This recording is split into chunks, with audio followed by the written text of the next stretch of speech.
Declan, you want me to bring it to the table? Being a mother who has breast cancer with 2 young kids is tough to swallow for anybody.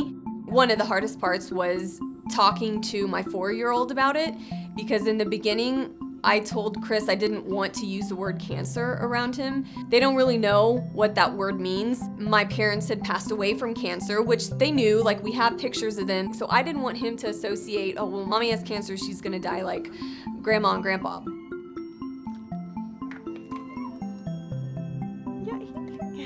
Here. Cancer has given me this way of making me slow down, and that has never been a word in my vocabulary. And it's hard to do that with 2 kids under 4. Declan, what do you want to drink? Milk or orange juice? Milk. So, on the days that I don't feel like myself, I've been okay with saying, you know what? Mommy doesn't feel good, mommy needs to rest right now. So y'all can watch a little bit of TV, and using that kind of language, they fully understand that. I know it is. This round of chemo is night and day compared to what was going on in Houston. And it's been easier to talk to him because I feel like myself now. Here you go. Having cancer takes away this ignorance, this bliss that everybody has about mortality. And then you get it, and that's the first thing that you think of. He thought about it, I thought about it. Am I gonna be here to see my kids go to high school and dance at their wedding? Like, those are the things that I thought about, and that was tough. Ice. It's slippery ice. I am all about celebrating small wins, and that has carried in over to my chemo journey. If your appetite is back, go and get that favorite meal that you like. If your kids make a good grade in school, celebrate them, take them to the park, take them to go get ice cream. Those are the little things that you have to celebrate that will keep that smile on your face. Let's go again.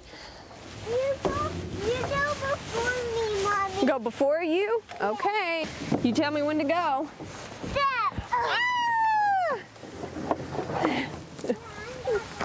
Watch me, Mommy. I'm watching you.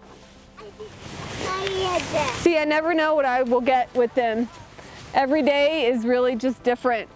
Because sometimes he gets scared of going down the slides, and I'm like, okay, he's never gonna go down it. And then one day he does. So for that, I'm like super grateful that I can be here and like witness these moments. And, you know, seeing the world through their eyes makes life totally different.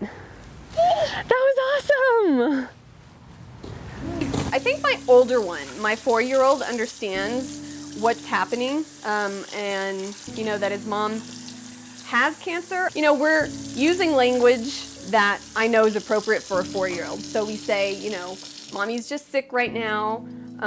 Mommy has bad germs, which he understands because at school they always talk about bad germs. And mommy's going to the doctor a lot to get medicine, but the medicine is gonna help her. So he understands that part. Declan, how have you been about it? How have you been with mommy getting sick?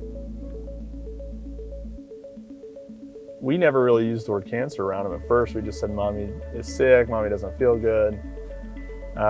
We really weren't using the word cancer very often. And then randomly, he gets out of school one day, and at the school he was at, and the teacher was like, oh my God, I didn't realize, you know, your wife had cancer.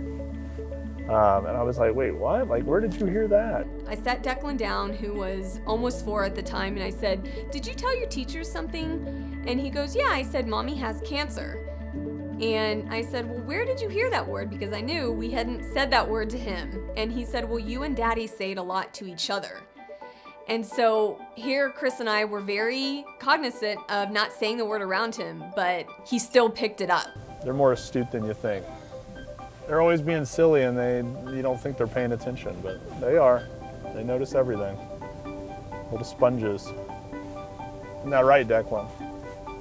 Are you a sponge, like SpongeBob? He's like, no. the reality is to the rest of us, you look like, tough as nails. Like, I mean, the fact that you're going through everything you're going through, still taking care of 2 kids, still taking time to talk to other people about it and share your story and reaching out to other people that are getting diagnosed, and you're not weak if you can do all that. So, I mean, no way around it. So, it's like a little stick of dynamite, a lot tougher than she looks.